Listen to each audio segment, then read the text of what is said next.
దేవాతి దేవునికి మహిమ ఘనత ప్రభావం కలుగును గాక. పరిశుద్ధ గ్రంథము నుండి కీర్తనల గ్రంథము 19వ అధ్యాయం మొదటి నుంచి ఆఖరి వరకు చదువుకున్నామండి.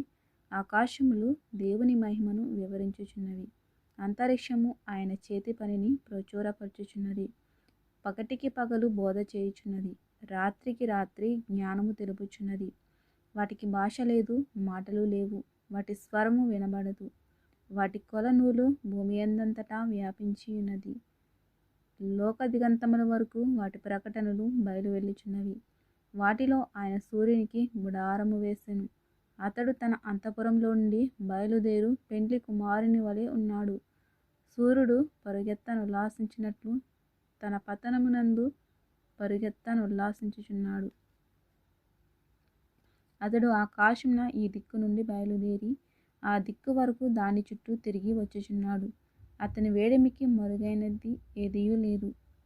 యెహోవా నియమించిన ధర్మశాస్త్రము యథార్థమైనది, అది ప్రాణమును తెప్పరిల్ల చేయును. యెహోవా శాసనము నమ్మదగినది, అది బుద్ధిహీనులకు జ్ఞానము పుట్టించును. యెహోవా ఉపదేశములు నిర్దోషమైనవి, అవి హృదయమును సంతోషపరచును. యెహోవా ఏర్పరిచిన ధర్మము నిర్మలమైనది, అది కన్నులకు వెలుగునిచ్చును. యెహోవా అందైన భయము పవిత్రమైనది, అది నిత్యము నిలుచును. యెహోవా న్యాయవిధులు సత్యమైనవి, అవి కేవలము న్యాయమైనవి.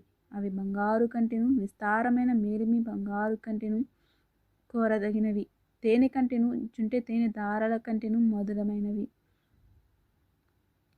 వాటి వలన నీ సేవకుడు హెచ్చరిక నొందును, వాటిని గైకొనుట వలన గొప్ప లాభము కలుగును.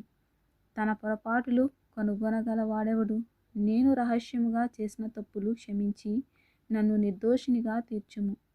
దురాభిమాన పాపంలో పడకుండా నీ సేవకుని ఆపుము, వాటిని నన్ను ఏలనీయకుము. అప్పుడు నేను యథార్థవంతుడనై అధిక ద్రోహము చేయకుండా నిందారహితుడనగుదును. యెహోవా నా ఆశ్రయదుర్గమా, నా విమోచకుడా, నా నోటి మాటలను నా హృదయము ధ్యానమును నీ దృష్టికి అంగీకారములగును గాక. ఈ పరిశుద్ధ వాక్యం అందరి వెనుకలో ఫలింపచేయును గాక. ఆమేన్.